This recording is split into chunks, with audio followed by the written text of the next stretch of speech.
पातळी इशारावरून आता धोक्याकडे चाललेली आहे। जर सखल भागामध्ये गावांमध्ये पाणी शिरलं तर काय नियोजन असणार? एनडीआरएफ एसडीआरएफला तैनात आता एनडीआरएफ एसडीआरएफला अलर्टवर ठेवलेलं आहे।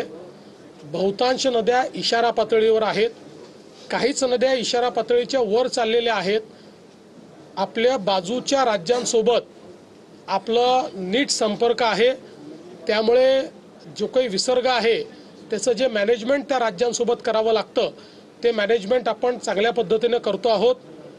बऱ्यापैकी बाजूची राज्य देखील आपल्याला त्या ठिकाणी जी काही मदत करायची ती मदत करतायत। आता विशेषतः चिंता आपल्याला हिप्परगीची आहे आणि त्याच्यात त्यांनी विसर्ग सुरू केलाय, पण तो अधिक करावा अशा प्रकारचे त्या ठिकाणी आपल्याला म्हणजे आपल्याला वाटतं।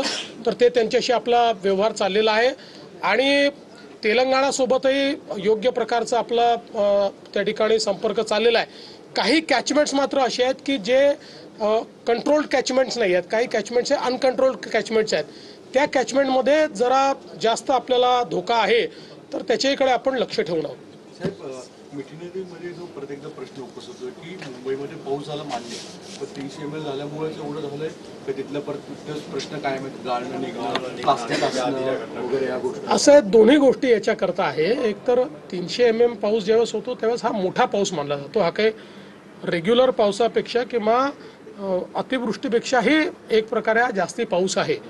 पण त्यासोबत मागच्या काळामध्ये आपल्याला माहिती आहे की मिठी नदीचं काय झालं, म्हणजे त्याच्यामध्ये कशा प्रकारे घोटाळे झाले याच्या आता सुरस आणि चमत्कारिक कथा आपल्यासमोर येत आहेत।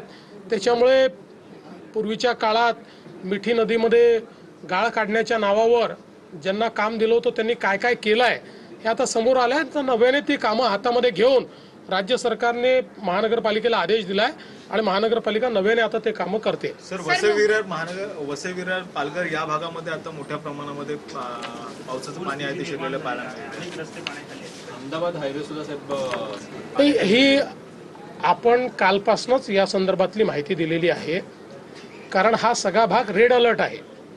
आपल्याला माहिती आहे की जो पूर्वी महासागर आहे, महासागराचा पूर्वी जो भाग आहे याच्या भागामध्ये एक लो प्रेशर बेल्ट तयार झालेला आहे। बंगालच्या उपसागराच्या भागामध्ये एक लो प्रेशर बेल्ट तयार झालेला आहे आणि जोपर्यंत लो प्रेशर बेल्ट आहे तोपर्यंत अतिवृष्टी संभावित आहे आणि म्हणूनच इकडे रेड अलर्ट दिलेला आहे। रेड अलर्ट प्रमाणे या ठिकाणी मोठ्या प्रमाणात पाऊस पडतोय आणि त्यामुळे काही अडचणी या निर्माण होत आहेत, कारण आपल्याला माहिती आहे की आपलं सगळं जे काही डिझाईन असतं हे नॉर्मल प्लस 10% असतं, पण ज्यावेळेस अतिवृष्टी होते त्यावेळेस काही काळ डिस्रप्शन्स निर्माण होतात। ते डिस्रप्शन्स कसे दूर करायचे अशा प्रकारचा प्रयत्न आपण करतो आणि म्हणूनच आपण यावेळी दर 3 तासांनी लोकांना अलर्ट देतो की कुठे पाऊस पडणार आहे, किती पाऊस पडणार आहे, काय केलं पाहिजे।